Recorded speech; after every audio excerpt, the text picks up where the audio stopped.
মুভির শুরুতে একটি ঘোষণা শোনা যায়, যেখানে সব যাত্রীকে সিট বেল্ট বেঁধে বসতে বলা হয়। এরপর জানা যায় যে পৃথিবীর অনেক এয়ারলাইন্স কোম্পানি তাদের বিমান চলাচল বন্ধ করে দিয়েছে, কারণ একের পর এক বিমান হয় রহস্যজনকভাবে নিখোঁজ হয়ে যাচ্ছে, নয়তো ভয়াবহ দুর্ঘটনার শিকার হচ্ছে। সর্বশেষ দুর্ঘটনাটি ঘটেছিল টোকিওতে। একটি বিমান সাগরে বিধ্বস্ত হয়েছিল এবং তাতে থাকা সমস্ত যাত্রী মারা গিয়েছিল। একজন সিনিয়র অফিসার তার জুনিয়র অফিসারকে এইসব ঘটনা ব্যাখ্যা করছিল। তিনি বলেন, প্রতিটি দুর্ঘটনার সময় আলাদা, বিমানও আলাদা, কিন্তু একটি বিষয় সব জায়গায় একই, সব ঘটনাই ঘটেছে টোকিওর আশেপাশে। তিনি অবাক হয়ে বলেন, এতগুলো ঘটনা এক জায়গায় কিভাবে ঘটতে পারে? এটা কি শুধু কাকতালীয়? এরপর গল্প আমাদের নিয়ে যায় একটা ফ্লাইট যেটার নাম্বার হচ্ছে 407, যে ফ্লাইটটি উড্ডয়নের জন্য সম্পূর্ণ প্রস্তুত ছিল। অন্যদিকে আমরা দেখি এক স্কুল পড়ুয়া ছোট মেয়ে তার বাবা মায়ের সঙ্গে গাড়িতে করে বিমানবন্দরের দিকে যাচ্ছিল। মেয়েটির মা খুবই কড়া স্বভাবের হওয়ায় মাঝে মাঝে তাকে বকাঝকা করছিল, তবে তার বাবা ছিল শান্ত ও স্নেহশীল। বিমানবন্দরের 4জন এয়ার হোস্টেস বিমানের দিকে যাচ্ছিলেন, কারণ ফ্লাইট ছাড়ার সময় হয়ে গেছে। ঠিক তখনই এক রহস্যময় নারী একজন লোকের কাছে কিছু তথ্য জানতে চায়, কিন্তু লোকটি ভয়ে পালিয়ে যায় এবং বলে, আমি একজন ধার্মিক মানুষ, আমার কাছ থেকে দূরে থাকো। কাছে বসে থাকা এক যুবক পুরো ঘটনাটি লক্ষ্য করছিল। পরে জানা যায় তারা সবাই একই ফ্লাইটের যাত্রী। সব যাত্রীর পাসপোর্ট চেক করার পর সবাইকে বিমানে উঠিয়ে দেওয়া হয়। একজন তরুণী এয়ার হোস্টেসকে জিজ্ঞেস করে, আমরা ইংল্যান্ডে পৌঁছাতে কতক্ষণ লাগবে? আমি আর অপেক্ষা করতে পারছি না। এদিকে বিমানের মেকানিক ব্যাংক ইঞ্জিন রুমে গিয়ে পুরো সিস্টেম পরীক্ষা করছিল। সে নিশ্চিত হতে চাচ্ছিল বিমানে কোনো ত্রুটি আছে কিনা। হঠাৎ করে বিমানের দরজা বন্ধ হয়ে যায় এবং বিমান উড্ডয়ন শুরু করে। দুর্ভাগ্যবশত ইঞ্জিন রুমের দরজাও বন্ধ হয়ে যায়, ফলে ব্যাংক ভেতরে আটকা পড়ে যায়। অন্যদিকে এক এয়ার হোস্টেস যাত্রীদের খাবার দেওয়ার জন্য ফ্রিজ খুলতে গেলে সেটি খুলতে পারে না। ফ্রিজের দরজা যেন সম্পূর্ণ জ্যাম হয়ে গিয়েছিল। তখন গল্পের প্রধান চরিত্র নিও এগিয়ে আসে। সে জোরে দরজায় আঘাত করতে ফ্রিজ খুলে যায়। ফ্রিজ খুলতে তার মনে অদ্ভুত এক অনুভূতি হয়। মনে হয় যেন বহু বছর আগে সে ঠিক একইভাবে কোনো দরজা খুলছিল, কিন্তু কখন, কোথায়, সে কিছুতেই মনে করতে পারে না। নিও যখন অতীতের কথা ভাবছিল, তখন হঠাৎ তার পেছনে একটি ছায়ামূর্তি দেখতে পায়। মুহূর্তে তার শরীর কেঁপে ওঠে, সে যেন কোনো ভূতকে দেখেছে। কিছুক্ষণ পর নিজেকে সামলে নিয়ে যাত্রীদের কাছে ফিরে যায়, কিন্তু তখনও সে ধার্মিক লোকটি একটি ভয়ঙ্কর বিষয় লক্ষ্য করে। সে দেখে অদৃশ্য কিছু পদচিহ্ন নিও এর পিছনে পিছনে হাঁটছে। এটা দেখে লোকটি ভীষণ আতঙ্কিত হয়ে পড়ে। এরপর ছোট মেয়েটি লোকটিকে জিজ্ঞেস করে, আঙ্কেল, আমি ওই অদ্ভুত পায়ের ছাপগুলো দেখেছি, আপনিও কি দেখেছেন? লোকটি নার্ভাস হয়ে উত্তর দেয়, কোন পায়ের ছাপ? কোনো পায়ের ছাপ নেই, তুমি ভুল দেখেছ। কিছুক্ষণ পর এক ছেলে ওয়াশরুমে যায়। সে মুখে সাবান মাখছিল বলে কিছুই দেখতে পাচ্ছিল না। ঠিক তখনই তার পিছনে এক জোড়া ভয়ঙ্কর ভূতের হাত দেখা যায়। সে হাতের ধারালো নখ ছেলেটির মুখে গভীর আঁচড় কেটে দেয়, কিন্তু আশ্চর্যের বিষয়, ছেলেটি কোনো ব্যথায় অনুভব করে না। এদিকে পুরো বিমানের আলো বারবার জ্বলতে ও নিভতে থাকে, আর সেখান থেকে শুরু হয় ফ্লাইট 407-এর প্রকৃত দুঃস্বপ্ন। বিমানের লাইট বারবার জ্বলে আর নিভতে থাকে। চারদিকে এক অস্বস্তিকর পরিবেশ তৈরি হয়। যাত্রীরা বুঝতে পারে না কি হচ্ছে, কিন্তু ধীরে ধীরে পরিস্থিতি আরো ভয়ঙ্কর হয়ে ওঠে। হঠাৎ একজন যাত্রী তার সিট থেকে উঠে দাঁড়ায় এবং অদ্ভুতভাবে হাঁটতে শুরু করে। একজন এয়ার হোস্টেস তাকে বলে, স্যার, দয়া করে আপনার সিটে ফিরে যান। কিন্তু কথাটা শুনতেই লোকটির মুখ বিকৃত হয়ে যায়, তার চোখের চাহনি বদলে যায় এবং সে ভয়ঙ্কর কণ্ঠে বলে, আমাকে কি করতে হবে আর কি করতে হবে না সেটা শেখানোর চেষ্টা করো না। এরপর তার গাড় অস্বাভাবিকভাবে ঘুরতে শুরু করে। দৃশ্যটা দেখে পুরো বিমানে আতঙ্কে কেঁপে ওঠে। কিছুক্ষণ পর লোকটি মেঝেতে পড়ে অজ্ঞান হয়ে যায়। পরে যখন তার জ্ঞান ফিরে আসে, তখন সে আবার স্বাভাবিক মানুষে পরিণত হয়। সে কিছুই মনে করতে পারে না। অন্যদিকে ওয়াশরুমে যে ছেলেটির মুখে ভূত আঁচড় দিয়েছিল, তার পাশে বসা মেয়েটি হঠাৎ বলে, তোমার মুখে রক্ত বের হচ্ছে। ছেলেটি অবাক হয়ে আয়নায় দেখে সত্যি মুখে কাটা দাগ রয়েছে। সে এয়ার হোস্টেসের কাছে ব্যান্ডেজ চাইলে এয়ার হোস্টেস অবাক হয়ে বলে, কোথায় কাটা দাগ? আপনার মুখ তো একদম স্বাভাবিক, কারণ তখন রহস্যজনকভাবে সেই দাগ উধাও হয়ে গিয়েছিল। এদিকে বিমানের একটি অংশের তাপমাত্রা অস্বাভাবিকভাবে কমতে শুরু করে। সেখানে হঠাৎ মৃত মানুষদের ছায়া দেখা যায়। ঠিক তখনই পাইলট কেবিনে জরুরি লাল বাতি জ্বলে ওঠে। এর অর্থ ছিল ইঞ্জিন রুমে কেউ আছে। একজন পাইলট নিচে গিয়ে দেখে সেখানে ব্যাংক আটকে আছে। তার শরীরের অবস্থা খুবই খারাপ ছিল। তাকে উদ্ধার করে বের করে আনা হয়, কিন্তু নিচে নেমে পাইলট আরও ভয়ঙ্কর কিছু দেখতে পায়। সে দেখে পুরো বিমান যেন মরীচিকা ধরে ধীরে ধীরে নষ্ট হয়ে যাচ্ছে। সে আলো জ্বালিয়ে ভালোভাবে দেখতে চেষ্টা করে, কিন্তু আলো জ্বলতেই সামনে অসংখ্য ভয়ঙ্কর ভূত দেখা যায়। ভয়ে সে চিৎকার করে ওঠে, মনে হয় ভূতগুলো তাকে আক্রমণ করছে। অন্যদিকে নিউ ব্যাংকের আঘাতের চিকিৎসা করছিল।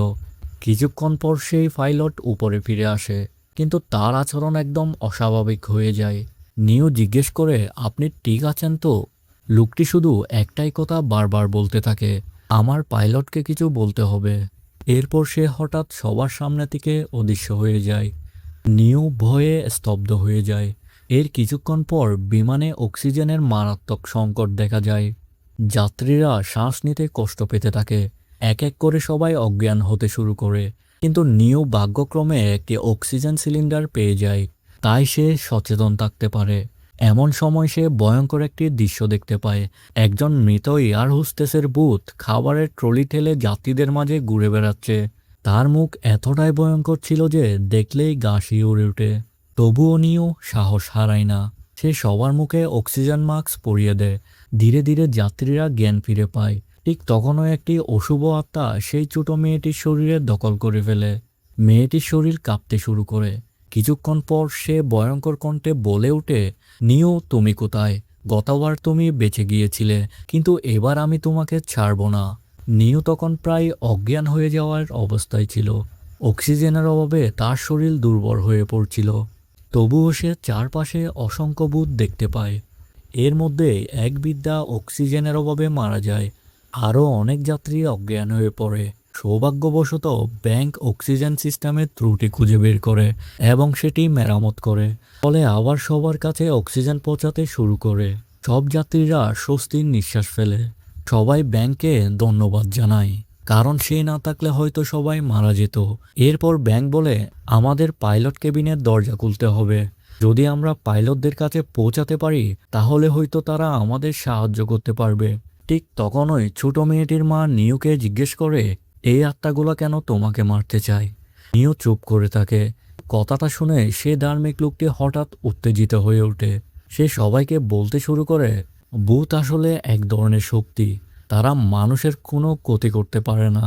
মেয়েটির মা বিরক্ত হয়ে বলে, আপনি কি বিজ্ঞানী নাকি ধর্মীয় বক্তা?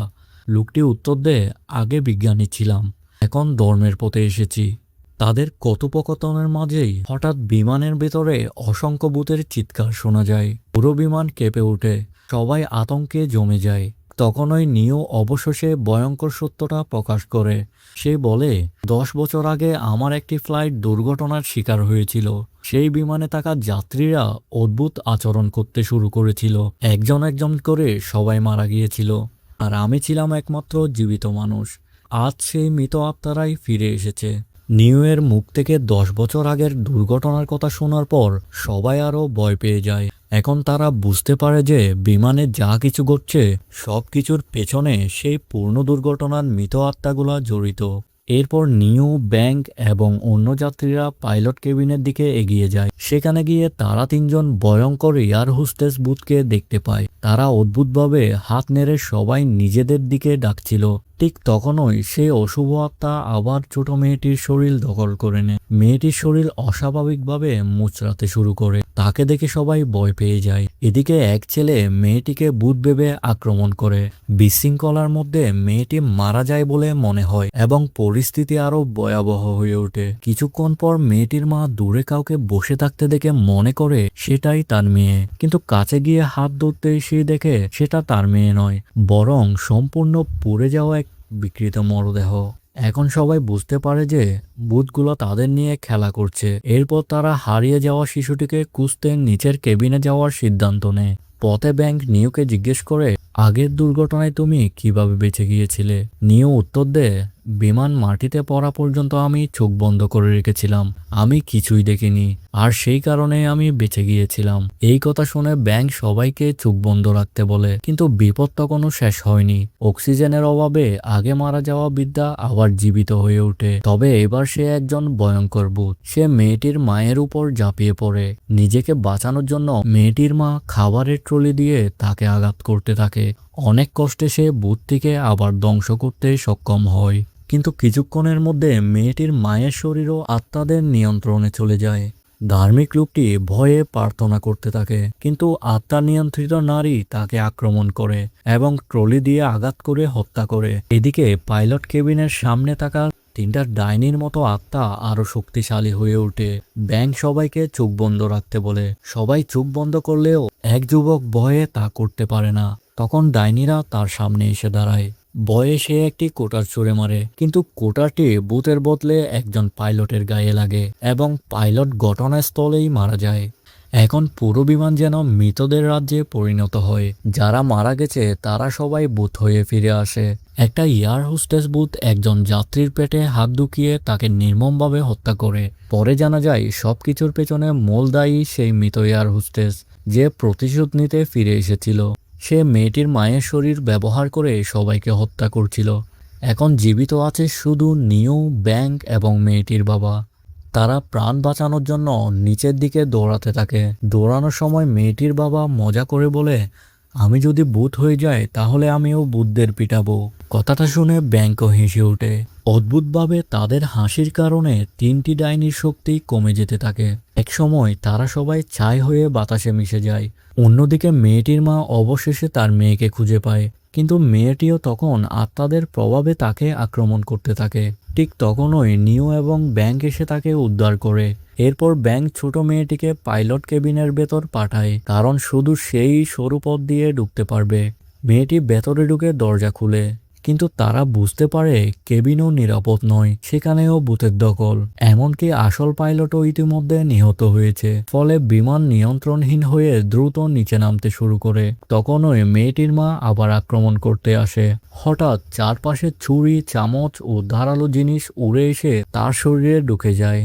সে ঘটনাস্থলেই মারা যায়। এরপর নিউ সবার সামনে আরেকটি ভয়ঙ্কর সত্য প্রকাশ করে। সে বলে, আগের দুর্ঘটনার সময় আমি খুব ভয় পেয়ে গিয়েছিলাম। আমি পাইলট কেবিনের দরজা বন্ধ করে দিয়েছিলাম। একজন আহত এয়ার হোস্টেস বাইরে দাঁড়িয়ে কাঁদছিল এবং আমাকে দরজা খুলতে বলছিল। আমি দরজা খুলছিলাম ঠিকই, কিন্তু তাকে সাহায্য করার বদলে দরজার আঘাতে তাকে মেরে ফেলেছিলাম। সে ভুলের জন্যই আজ সে প্রতিশোধ নিতে ফিরে এসেছে। এখন বিমান মাটির খুব কাছাকাছি চলে এসেছে। মেয়েটির বাবা বিমান অবতরণ করানোর চেষ্টা করে। অন্যদিকে ব্যাংক এয়ারপোর্টে যোগাযোগ করে সাহায্য চায়।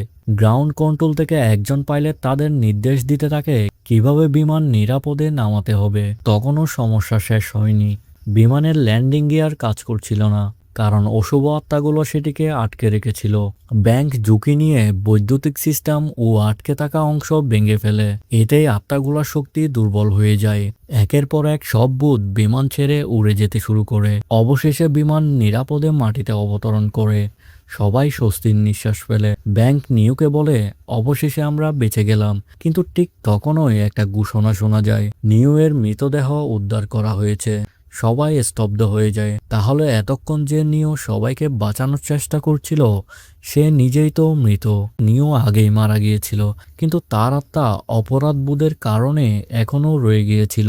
সে চেয়েছিল আগের ভুলের প্রায়শ্চিত্ত করতে এবং এবার সবাইকে বাঁচাতে। শেষ দৃশ্যে আবার ফ্লাইট 407কে দেখা যায়। বিমানের ভেতরে নিউ এর আত্মা একা বসে আছে।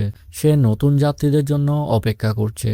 আর এখানেই শেষ হয় 407 ডার্ক ফ্লাইটের ভয়ঙ্কর ও রহস্যময় গল্প।